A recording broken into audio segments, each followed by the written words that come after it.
Hello everyone. Daily current affair series में आज हम लोग देखेंगे 10 से 12 अगस्त 2024 के करंट अफेयर्स। तो आते हैं आज के पहले करंट अफेयर पे। और हाँ, चैनल को सब्सक्राइब जरूर कर ले। पेरिस ओलंपिक में पुरुषों की 100 मीटर स्प्रिंट में स्वर्ण पदक जीतने वाले नोआ लाइल्स किस देश के धावक है? मैं यहाँ पे ऑप्शन नहीं पढ़ूंगा, सीधे आंसर बताते हुए चलूँगा। तो ऑप्शन ए आपका यहाँ पे सही आंसर होगा, यूएसए अमेरिका। पेरिस ओलंपिक में पुरुषों की 100 मीटर स्प्रिंट में गोल्ड मेडल जीतने वाले नोआ लाइल्स किस देश के धावक है? तो ऑप्शन है आपका यहाँ पे सही आंसर होगा, यूएसए अमेरिका के। अच्छा, ये न्यूज़ में क्यों बने हुए थे? तो हुआ क्या था कि जो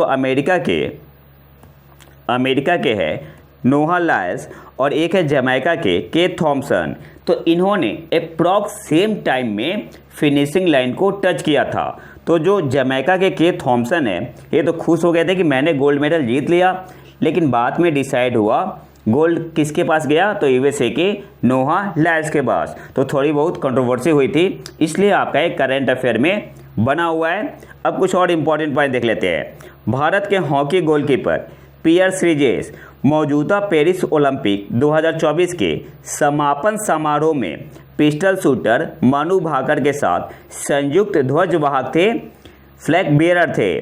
भारत के हॉकी गोलकीपर पियर श्रीजेश मौजूदा पेरिस ओलंपिक 2024 के समापन समारोह में क्लोजिंग सेरेमनी में पिस्टल शूटर मनु भाकर के साथ संयुक्त फ्लैग बियरर थे।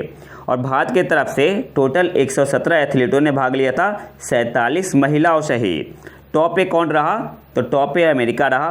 पहले स्थान पे अमेरिका, दूसरे पे चाइना, तीसरे पे आपका जापान, चौथे पे ऑस्ट्रेलिया। और भारत की रैंक पेरिस ओलंपिक 2024 में क्या रही? तो 71। और पाँचवें स्थान पे रहा था आपका फ्रांस ने 16 गोल्ड मेडल जीते, 16 गोल्ड, 26 सिल्वर और 22 ब्रोंज कांस्य। टोटल कितने हो गए? 64। अमेरिका ने कितने मेडल जीते? 126। गोल्ड कितना था? 40। चाइना ने 91, गोल्ड कितना था? 40। जापान ने 45 मेडल जीते, gold 20। Australia total 53 medal Australia ने जीता, गोल्ड 18। भारत ने टोटल कितने जीते? 6, जिसमें 5 आपका कांस्य था, 1 सिल्वर नीरज चोपड़ा ने जीता था, गोल्ड एक भी नहीं इस बार आया। रैंक कितनी थी इंडिया की? 71। फ्रांस 5वें स्थान पे रहा। फ्रांस ने 16 गोल्ड मेडल जीते, 26 सिल्वर, 22 ब्रोंज कांस्य। टोटल कितने मेडल हो गए फ्रांस के? 64। तो ये सारे इंपॉर्टेंट पॉइंट है जो कि आपको याद रखने हैं। अच्छा, आपको बताना है कमेंट बॉक्स में कि पाकिस्तान के तरफ से गोल्ड मेडल किसने जीता। अगले क्वेश्चन पे आते हैं। हाल ही में किस खेल आयोजन के अवसर पर 4 स्मारक डाक टिकटों का एक सेट जारी किया गया? तो गिवन ऑप्शन में ऑप्शन सी आपका यहाँ पे सही आंसर होगा, पेरिस ओलंपिक 2024। हाल ही में किस खेल आयोजन के अवसर पर 4 स्मारक डाक टिकटों का एक सेट जारी किया गया? तो गिवन ऑप्शन में ऑप्शन सी आपका यहाँ पे सही आंसर होगा, पेरिस ओलंपिक 2024। और इसका अनावरण किसने किया? तो ज्योतिरादित्य एम सिंधिया और डॉक्टर मनसुख मंडाविया ने। अगले क्वेश्चन पे आते हैं। वक्फ विधेयक पर संयुक्त संसदीय समिति ज्वाइंट पार्लियामेंट्री कमेटी, शॉर्ट में से बोलते हैं जेपीसी, का प्रमुख कौन होगा? तो गिवन ऑप्शन में ऑप्शन डी आपका यहाँ पे सही आंसर होगा, जगदम्बिका पाल। वक्फ विधेयक पर संयुक्त संसदीय समिति ज्वाइंट पार्लियामेंट्री कमेटी का प्रमुख कौन होगा? तो गिवन ऑप्शन में ऑप्शन डी आपका यहाँ पे सही आंसर होगा, जगदम्बिका पाल। और ये कौन है? बीजेपी के एमपी है। अगले क्वेश्चन पे आते हैं। भारत ने अंतर्राष्ट्रीय अंतरिक्ष स्टेशन के लिए एक्सियोम 4 मिशन के लिए कितने अंतरिक्ष यात्रियों को चुना है? तो गिवन ऑप्शन में ऑप्शन बी आपका यहाँ पे सही आंसर होगा, 2। भारत ने अंतर्राष्ट्रीय अंतरिक्ष स्टेशन के लिए एक्सियोम 4 मिशन के लिए कितने अंतरिक्ष यात्रियों को चुना है? तो ऑप्शन बी आपका यहाँ पे सही आंसर हो जाएगा, 2। अब यहाँ से कुछ इंपॉर्टेंट पॉइंट देख लेते हैं। जो 2 अंतरिक्ष यात्री चुने गए हैं, ये जो भारत का स्पेस फ्लाइट मिशन है गगनयान, इनमें सिलेक्ट है वो, इन्हीं में से है। और जो 2 चुने गए अंतरिक्ष यात्री, तो एक कौन है? शुभांशु शुक्ला और दूसरे है प्रशांत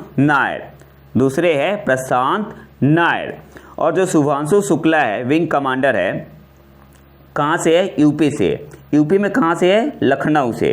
ठीक है, यूपी में कहाँ से है? लखनऊ से है। और जो प्रशांत बालकृष्णन नायर इनका पूरा नाम है, ये है केरल से। कहाँ से है? केरल से। याद क्या रखना है? एक्जियोम 4 मिशन के लिए भारत ने अंतर्राष्ट्रीय अंतरिक्ष स्टेशन के लिए एक्जियोम 4 मिशन के लिए कितने अंतरिक्ष यात्रियों को चुना है? 2। कौन है वो? तो एक है शुभांशु शुक्ला जी, यूपी लखनऊ से है, और दूसरे है प्रशांत बालकृष्णन नायर जी, कहाँ से है? केरल से है। अब यहाँ से कुछ इंपॉर्टेंट पॉइंट देख लेते हैं। जो एक्जियोम 4 मिशन है, ये आपका चौथा प्राइवेट एस्ट्रोनॉट मिशन है, aiming for the ISS international space station, and it is a part of A border partnership between ISRO and NASA. और भारतीय वायुसेना के पायलट शुभांशु शुक्ला का जन्म कहाँ हुआ है? लखनऊ में हुआ था। इसमें टोटल 4 एस्ट्रोनॉट सिलेक्ट हुए हैं एक्जियोम 4 मिशन के लिए। कौन कौन है? एक्जियोम 4 मिशन दल में अमेरिका के पैकी व्हिटसन जो एक कमांडर है, यहाँ पे आप पिक्चर में देख सकते हैं। दूसरे है भारत के group captain Shubhanshu Shukla, pilot है। पोलैंड के है साओस उजनान्स्की, ये मिशन विशेषज्ञ है। और हंगरी के है टिपोर कापू, जो कि मिशन विशेषज्ञ शामिल होंगे। तो ये सारे नाम आपको याद रखना है। और कौन से देश से है? 4 मिशन दल में अमेरिका के पैगी व्हिटसन कमांडर है, भारत के group captain Shubhanshu Shukla pilot है, पोलैंड के साओस उजनान्स्की मिशन विशेषज्ञ है, और हंगरी के टिपोर काबू क्या है? मिशन विशेषज्ञ शामिल होंगे। और जो प्रशांत बालकृष्णन नायर जी है, ये बैकअप में है। जो एक्जियोम मिशन 2 था, इसने पहली सऊदी महिला, जिनका नाम क्या था? रयाना बरनावी। एक्जियोम मिशन 2 ने पहली सऊदी महिला रयाना बरनावी को अंतरिक्ष में भेजा था। ये आपसे एग्जाम में पूछ सकता है। और एक्जियोम मिशन 3 में वाणिज्यिक अंतरिक्ष मिशन, कमर्शियल स्पेस मिशन पर उड़ान भरने वाले पहले तुर्की अंतरिक्ष यात्री अल्पर गेजरवसी और पहले ESA अंतरिक्ष यात्री दोनों शामिल थे। तो ये दोनों पॉइंट आपको याद रखना है। और जो एक्जियोम 4 मिशन है, एक छोटी अवधि का मिशन होने की उम्मीद है, जो लगभग 14 दिनों तक चलेगा। तो ये सारे इंपॉर्टेंट पॉइंट है जो कि आपको याद रखने हैं। अगले क्वेश्चन पे आते हैं। भारत 17 अगस्त 2024 को किस voice of the global south शिखर सम्मेलन की मेजबानी करेगा? मतलब कौन से नंबर का? तो ये आपका है तीसरा। ऑप्शन है आपका यहाँ पे सही आंसर होगा। भारत 17 अगस्त 2024 को किस voice of the global south शिखर सम्मेलन की मेजबानी करेगा? तो ऑप्शन है आपका यहाँ पे सही आंसर होगा तीसरा। अब यहाँ से कुछ इंपॉर्टेंट पॉइंट देख लेते हैं। जो आपका तीसरा एडिशन है, इसकी थीम क्या है? An empowered Global South for a sustainable future. जो थर्ड एडिशन है वॉइस ऑफ ग्लोबल साउथ का, इसकी थीम क्या है? An empowered Global South for a sustainable future. और जो पहला एडिशन था जनवरी 2023 में हुआ था, इसकी थीम क्या थी? Unity of voice, unity of purpose. और जो सेकेंड एडिशन था नवंबर 2023 में हुआ था, इसकी थीम क्या थी? Together for everyone's growth with everyone's trust. तो ये दोनों थीम आपको याद रखना है, हो सकता है एग्जाम में पूछ ले। अगले क्वेश्चन पे आते हैं। हाल ही में खबरों में रही INS साल्की क्या है? तो गिवन ऑप्शन में ऑप्शन बी आपका यहाँ पे सही आंसर होगा, डीजल इलेक्ट्रिक सबमरीन। हाल ही में खबरों में रहा INS साल्की क्या है? तो ऑप्शन बी आपका यहाँ पे सही आंसर होगा, डीजल इलेक्ट्रिक सबमरीन। अच्छा, न्यूज़ में क्यों है? तो जो INS साल्की है, INS साल्की, ये आपका दो दिन के लिए विजिट पे गया है। कहाँ पे? श्रीलंका में। Indian submarine INS Shalki is on a 2 day visit to Sri Lanka, इसलिए आपका एक करंट अफेयर में बना हुआ है। और ये क्या है? शिशुमार क्लास का डीजल इलेक्ट्रिक सबमरीन है। और जो INS साल्की है, ये आपका कमीशन कब हुआ था इंडियन नेवी में? 7 फरवरी 1992 को। और ये पहला सबमरीन था जो कि बिल्ड हुआ था भारत में। It is the first ever submarine to be build in India. तो इस पॉइंट को भी आपको याद रखना है। और इससे पहले जो कलवारी क्लास का सबमरीन है INS करंज और INS वागीर, ये इसने विजिट किया था कोलंबो फरवरी दिस ईयर, ठीक है, और जून लास्ट ईयर में। अगले क्वेश्चन पे आते हैं। भारतीय वायुसेना ने हाल ही में किस कंपनी को 200 200 अस्त्र मार्क 1 हवा से हवा में मार करने वाली मिसाइलें बनाने की अनुमति दी है।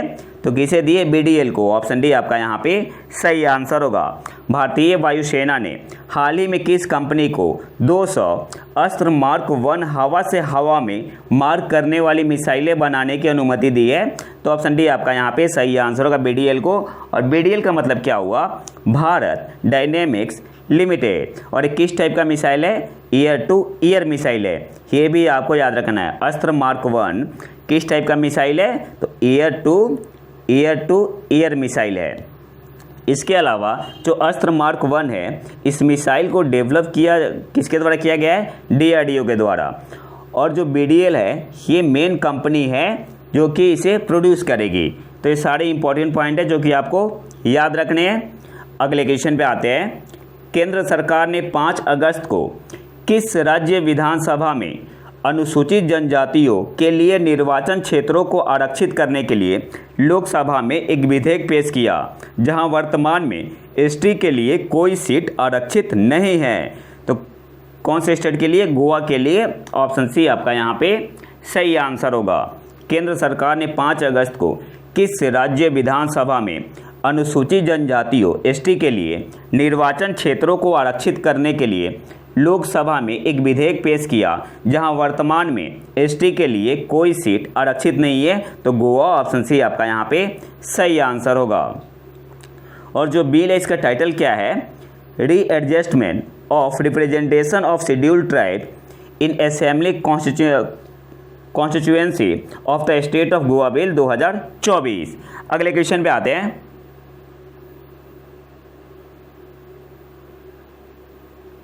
हाल ही में किस फूल को IUCN की संकटग्रस्त प्रजातियों की आधिकारिक लाल सूची में शामिल किया गया है? तो गिवन ऑप्शन में ऑप्शन ए आपका यहाँ पे सही आंसर होगा, नील कुरुंजी। हाल ही में किस फूल को IUCN की संकटग्रस्त प्रजातियों की आधिकारिक लाल सूची में शामिल किया गया है? तो गिवन ऑप्शन में ऑप्शन ए आपका यहाँ पे सही आंसर होगा, नील कुरुंजी। बेसिकली ये क्या है? जो नील कुरुंजी है, इसका नाम क्या है? स्ट्रोबिलैंथेस कुंथियाना। और यह बैंगनी रंग का फूल वाला झाड़ी है जो 12 साल में एक बार खिलता है। और इसे IUCN के रेड लिस्ट में, कौन से लिस्ट में रखा गया है? तो संकटग्रस्त प्रजातियों की लिस्ट में। अगले क्वेश्चन पे आते हैं। हाल ही में विदेश मंत्रालय और इसरो के NSIL ने किस देश से एक उपग्रह लॉन्च करने में सहायता के लिए एक समझौते पर हस्ताक्षर किए हैं? तो गिवन ऑप्शन में ऑप्शन बी आपका यहाँ पे सही आंसर होगा, नेपाल। हाल ही में विदेश मंत्रालय और इसरो के NSIL ने किस देश से एक उपग्रह लॉन्च करने में सहायता के लिए एक समझौते पर हस्ताक्षर किए हैं? तो नेपाल। ऑप्शन बी आपका यहाँ पे सही आंसर होगा। और उस सैटेलाइट का नाम क्या है? मुनाल। सैटेलाइट का नाम क्या है? मुनाल, MUNAL सैटेलाइट। ठीक है, मुनाल सैटेलाइट कौन से देश का है? नेपाल का है। मुनाल जो है एक स्वदेशी रूप से स्वदेशी सैटेलाइट है, जिसे डेवलप किया गया है किसके द्वारा? तो NAST के द्वारा, Nepal academy of science and technology के द्वारा। तो नेपाल का स्वदेशी सैटेलाइट है। अगर आपसे एग्जाम में पूछ ले कि मुनाल क्या है, तो नेपाल का स्वदेशी सैटेलाइट है। इसे डेवलप किया गया है किसके द्वारा? Nepal academy of science and technology NAST के द्वारा। अगले क्वेश्चन पे आते हैं। यामिनी कृष्णमूर्ति, जिनका हाल ही में निधन हो गया, किस क्षेत्र से संबंधित थी? तो गिवन ऑप्शन में ऑप्शन है आपका यहाँ पे सही आंसर होगा, शास्त्रीय नृत्य। यामिनी कृष्णमूर्ति, जिनका हाल ही में निधन हो गया, किस क्षेत्र से संबंधित थी? तो ऑप्शन है आपका यहाँ पे सही आंसर होगा, शास्त्रीय नृत्य। इनके बारे में एक और पॉइंट जानना जरूरी है। इन्होंने पॉपुलर किया था भरतनाट्यम को in the northern part of India. अगले क्वेश्चन पे आते हैं। हाल ही में राष्ट्रपति द्रौपदी मुर्मू को किस देश के सर्वोच्च नागरिक सम्मान से सम्मानित किया गया? उस देश के राष्ट्रपति जोस रामोस होटा है। तो गिवन ऑप्शन में ऑप्शन डी आपका यहाँ पे सही आंसर होगा, तिमोर लेस्ते। हाल ही में राष्ट्रपति द्रौपदी मुर्मू को किस देश के सर्वोच्च नागरिक सम्मान से सम्मानित किया गया? उस देश के राष्ट्रपति कौन है? जोस रामोस होटा है। तो गिवन ऑप्शन में ऑप्शन डी आपका यहाँ पे सही आंसर होगा, तिमोर लेस्ते। अब यहाँ से कुछ इंपॉर्टेंट पॉइंट देख लेते हैं। तो सबसे पहले तो हाल ही में भारत की राष्ट्रपति द्रौपदी मुर्मू जी 3 देशों की यात्रा पे गई थी। कौन कौन?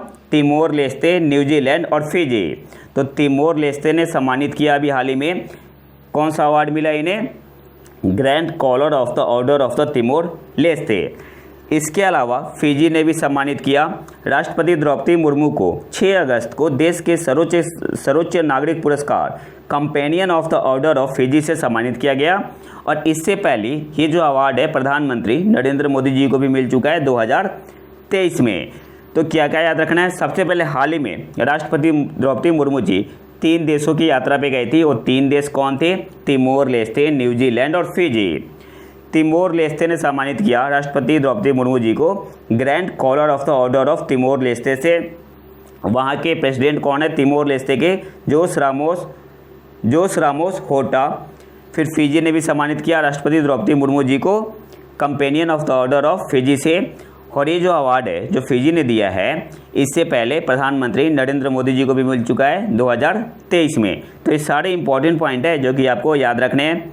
हाल ही में कौन सा राज्य किसानों से सभी फसलें एमएसपी पर खरीदने वाला भारत का पहला राज्य बन गया है? तो गिवन ऑप्शन में ऑप्शन बी आपका यहाँ पे सही आंसर होगा, हरियाणा।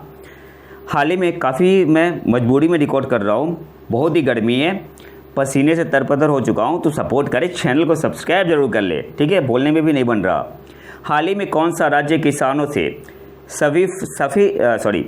हाल ही में कौन सा राज्य किसानों से सभी फसलें एमएसपी पर खरीदने वाला भारत का पहला राज्य बन गया है? तो हरियाणा। ऑप्शन भी आपका यहाँ पे सही आंसर होगा। अगले क्वेश्चन पे आते हैं। अच्छा, हरियाणा के चीफ मिनिस्टर कौन है? हरियाणा का चीफ मिनिस्टर है नायब सिंह सैनी। अगले क्वेश्चन पे आते हैं। हाल ही में आसियान भारत माल व्यापार समझौता AITIGA संयुक्त समिति की 5वीं बैठक कहाँ आयोजित की गई? तो गिवन ऑप्शन में ऑप्शन सी आपका यहाँ पे सही आंसर होगा, जकार्ता, इंडोनेशिया में। हाल ही में आसियान भारत माल व्यापार समझौता AITIGA संयुक्त समिति की 5वीं बैठक कहाँ आयोजित की गई? तो जकार्ता। ऑप्शन सी आपका यहाँ पे सही आंसर होगा। AITIGA का मतलब क्या हुआ? ASEAN India trade in goods agreement joint committee, ठीक है? तो ये सारे इंपॉर्टेंट पॉइंट है जो कि आपको याद रखना है। अगले क्वेश्चन पे आते हैं। AITIGA का मतलब क्या हुआ? ASEAN India trade in goods agreement, ठीक है? अगले क्वेश्चन पे आते हैं। हाल ही में केंद्रीय पर्यावरण, वन और जलवायु परिवर्तन मंत्री श्री भूपेंद्र यादव ने किस राज्य में 2 नए मोर अभयारण्य बनाने की घोषणा की? तो ऑप्शन सी आपका यहाँ पे सही आंसर होगा, both A and B, Karnataka और केरल में। कर्नाटक में है आपका आदि चुंचनगिरी, ये नाम आपको याद रखना है, कर्नाटक में है। तो अगर आपसे एग्जाम में पूछ ले कि आदि चुंचनगिरी जो पीकॉक सेंचुरी है, मोर अभयारण्य है, कौन से राज्य में है? तो ये आपका है कर्नाटक में है। और दूसरा आपका है चुल्लनुअर। तो चुल्लनुअर मोर अभयारण्य कहाँ पे है? केरल में है। चुल्लनुअर का मोर अभयारण्य किस राज्य में है? तो केरल में है।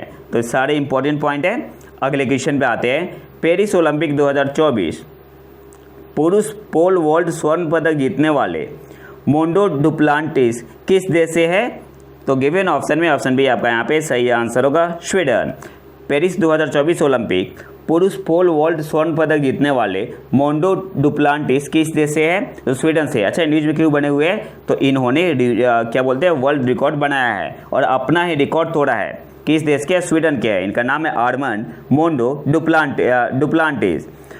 और इन्होंने पुरुषों के पोल वॉल्ट में 6.25 मीटर की आश्चर्यजनक दूरी के साथ स्वर्ण पदक जीतकर अपना ही विश्व रिकॉर्ड तोड़ दिया। तो इंपॉर्टेंट है, आपसे एग्जाम में पूछ सकता है। अगले क्वेश्चन पे आते हैं। कौन सा देश बिम्स्टेक बिजनेस शिखर सम्मेलन 2024 की मेजबानी करेगा? यहाँ पे बिम्स्टेक बिजनेस शिखर सम्मेलन 2024 की मेजबानी किसने की? किस देश ने की? तो गिवन ऑप्शन में ऑप्शन है आपका यहाँ पे सही आंसर होगा, भारत ने। बिम्स्टेक शिखर सम्मेलन 2024 की मेजबानी किस देश ने की? तो ऑप्शन है आपका यहाँ पे सही आंसर होगा, भारत ने। अगले क्वेश्चन पे आते हैं। जून 2024 तक पीएम कुसुम योजना से लाभान्वित किसानों की कुल संख्या कितनी है? तो ऑप्शन डी आपका यहाँ पे सही आंसर होगा 4,11,222। PIB से मैंने लिया है। जून 2024 तक पीएम कुसुम योजना से लाभान्वित किसानों की कुल संख्या कितनी है? 4,11,222। इसके अलावा उत्तर प्रदेश की राज्य कार्यान्वयन एजेंसी द्वारा दी गई जानकारी के अनुसार 29 जुलाई 2024 तक पीएम कुसुम ने राज्य में 51,097 किसानों को लाभ प्रदान किया है। तो ये भी हो सकता है आपसे एग्जाम में पूछ ले। और पीएम कुसुम का मतलब क्या हुआ? प्रधानमंत्री किसान ऊर्जा सुरक्षा एवं उत्थान महाअभियान। तो ये भी आपको याद रखना है। अगले क्वेश्चन पे आते हैं। नंदिनी सहकार योजना जो हाल ही में खबरों में थी, किसके द्वारा शुरू की गई थी? तो NCDC के द्वारा। NCDC का मतलब क्या हुआ? National cooperative development corporation. Nandini Sahakar Yojana जो हाल ही में खबरों में थी, किसके द्वारा शुरू की गई थी? तो NCDC के द्वारा, नेशनल कोऑपरेटिव डेवलपमेंट कॉरपोरेशन। और आज के आखिरी करंट अफेयर पे आते हैं। अच्छा, इसे और डिटेल में देख ही लेते हैं। राष्ट्रीय सहकारी विकास निगम द्वारा नंदिनी सहकार योजना वित्तीय सहायता, परियोजना निर्माण, हैंड होल्डिंग और क्षमता विकास की एक महिला केंद्रित रूपरेखा है। राष्ट्रीय सहकारी विकास निगम द्वारा नंदिनी सहकार योजना वित्तीय सहायता, परियोजना निर्माण, हैंड होल्डिंग और क्षमता विकास की एक महिला केंद्रित रूपरेखा है, जिसका उद्देश्य NCDC के दायरे में महिला सहकारी समितियों को व्यवसाय मॉडल आधारित गतिविधियों को शुरू करने में सहायता करना है। महिला सहकारी समितियों द्वारा परियोजनाओं को वित्तीय सहायता की कोई न्यूनतम या अधिकतम सीमा नहीं है। और आज के आखिरी करंट अफेयर पे आते हैं।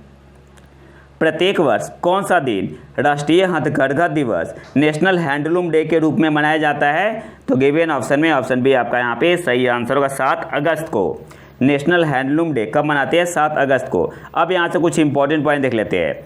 जो नेशनल हैंडलूम डे है, राष्ट्रीय हथकरघा दिवस, इसकी उत्पत्ति 1905 के स्वदेशी आंदोलन से मानी जाती है, जिसका उद्देश्य हथकरघा वस्त्रों सहित भारतीय निर्मित उत्पादों के पक्ष में ब्रिटिश वस्तुओं का बहिष्कार करना था। और जो पहला नेशनल हैंडलूम डे, जो पहला राष्ट्रीय हथकरघा दिवस था 2015 में प्रधानमंत्री नरेंद्र मोदी द्वारा चेन्नई में आंदोलन की 110वीं वर्षगांठ के अवसर पर मनाया गया था। पहला राष्ट्रीय हथकरघा दिवस कब मनाया गया? 2015 में प्रधानमंत्री नरेंद्र मोदी जी के द्वारा। कहाँ पे? चेन्नई में। और आंदोलन की, किस आंदोलन की बात हो रही है? स्वदेशी आंदोलन की 110वीं वर्षगांठ के अवसर पर मनाया गया था। तो ये तो था हमारा आज का लेक्चर। अगर आपको जनवरी से लेके जुलाई 2024 तक का करेंट अफेयर का कंपाइलेशन चाहिए तो आप हमारे टेलीग्राम चैनल प्रतीक IQ करेंट अफेयर को ज्वाइन कर सकते हैं। आप वहाँ पे क्विज भी लगा सकते हैं। और अगर वीडियो पसंद आए तो लाइक करें और चैनल को सब्सक्राइब जरूर कर ले। मिलते हैं नए वीडियो में नए टॉपिक के साथ। तब तक के लिए नमस्कार, जय हिंद।